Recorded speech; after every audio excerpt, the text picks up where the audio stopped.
کتنی ہی تاریک فضا، کتنی تاریک فضا، بجھنے نہیں پائے شمع ازا، کتنے ہی اٹھے طوفان مگر روشن یہ دیا رہے۔ السلام علیکم۔ انا للہ و انا الیہ راجعون۔ جناب قاسم امروہی صاحب کے نماز جنازہ کے بعد مرحوم کے لیے تاثرات ریکارڈ کیے جا رہے ہیں قائم ٹی وی پر۔ میں قاسم امروہی صاحب کا اور میرا کم و بیش 50 سال کا ساتھ ہوگا، کم و بیش 50 سال کا ساتھ ہوگا۔ ان کے والد بزرگوار نے ایک طویل عرصے تک میرے گھر کی 15 شعبان کی محفل میں صدارت کی، اور میرے والد مولانا مسعود الحسن نقوی نسیم صاحب کے باقاعدہ شاگرد تھے۔ اکثر و بیشتر اس بات کا اظہار کیا کرتے تھے کہ میں نسیم امروہی صاحب کا شاگرد ہوں، اور دونوں اعتبار سے شاگرد تھے، شاعری کے اعتبار سے بھی اور مذہبی تعلیمات کے اعتبار سے بھی، اس لیے کہ نسیم امروہی صاحب شیعہ کالج میں جوانوں کو اسلامیات اور اسلامی علوم پڑھایا کرتے تھے۔ خود مولانا نسیم امروہی صاحب فقی فاضل کی سند لیے ہوئے تھے۔ ان روابط کی بنا پر میرا اور قاسم امروہی صاحب کا باہمی برادرانہ تعلق تھا۔ بہت خوش مزاج، ہمیشہ مسکرانے والا چہرہ، اور ہر لہجہ اور ہر آن شعر گوئی کی جستجو اور شعر گوئی کے لیے سیکھنا اور سکھانا، ذکر اہل بیت میں مصروف عمل رہنا، یہ ان کی خصوصیات تھیں جن کی بنا پر قاسم امروہی صاحب ہمیشہ یاد رکھے جائیں گے۔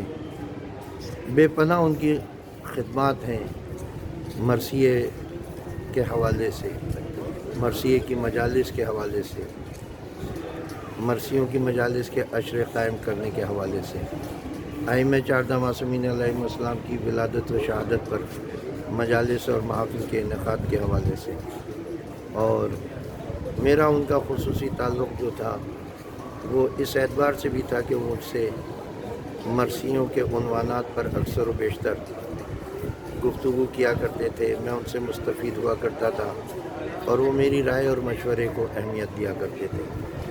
دعا کے موضوع پر ان کا اور میرا بہت گہرا اور بہت طویل رابطہ رہا، جو انہوں نے مرثیہ دعا کے موضوع پر کہا۔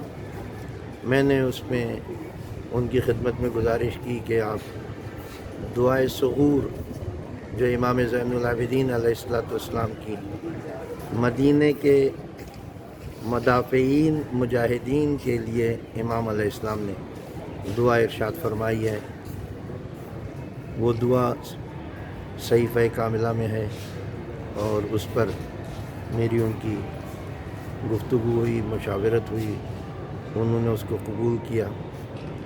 اور اس کے علاوہ ان کا ایک بڑا مختلف اور نادر عنوان پر مرثیہ انہوں نے کہا، ذوالفقار اور امن، کہاں ذوالفقار اور کہاں امن، مگر انہوں نے مرثیہ کہا۔ یہ ان کے مزاج کی ندرت کا مظاہرہ تھا کہ انہوں نے ذوالفقار کو امن کے موضوع سے مربوط کیا، اور خوب مرثیہ، شاندار، ان کے شاندار مرثیوں میں سے ایک مرثیہ ذوالفقار اور امن رہا ہوگا۔ دعا کا مرثیہ بھی ایسا ہی ہے۔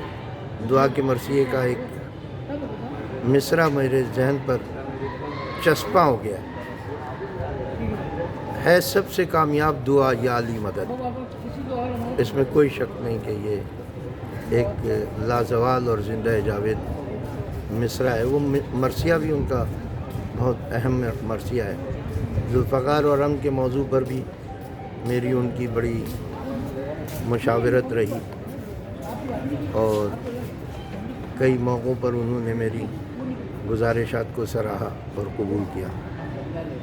قاسم امروی صاحب پشتینی شاعر تھے. میں نہیں کہہ سکتا کہ ان کی کون سی پشت تھی، شاید کم سے کم 5ویں پشت تو رہی ہوگی. شمیم، برجیس، نسیم، قسیم، تو 5ویں پشت تو کم سے کم رہی ہوگی. اور لفظ اور حرف سے ان کا رشتہ بہت مضبوط تھا، ادب سے ان کا رشتہ بہت مضبوط تھا. مطالعے کے شوقین تھے اور روزمرہ مطالعے میں مصروف رہتے تھے. اساتذہ کے مرثیوں کو وہ اس طرح سے کھنگالتے تھے کہ جیسے ایک طالب علم اپنی درس کی کتابوں کو پڑھا کرتا ہے. اللہ تعالیٰ قاسم صاحب کو جوار اہل بیت میں جگہ عطا فرمائے. وہ فرزدق ہند کی یادگار کے طور پر مشہور تھے. میری ان کے لیے دعا ہے کہ وہ فرزدق و دیول و محتشم اور اسی طرح کے جید شعراء کے بستے میں شامل ہو کر وہ حشر میں تشریف لائیں. اللہ تعالیٰ قاسم امروی صاحب کے درجات بلند کرے اور ان کی خدمت عزا شعر، نثر اور مجالس محافل کی صورت میں جائے ان کو قبول کرے.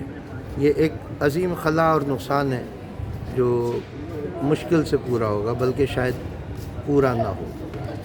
انا للہ و انا الیہ راجعون. او کتنی ہی تاریک فضا، کتنی تاریک فضا، بجھنے نہیں پائے شمع ازا.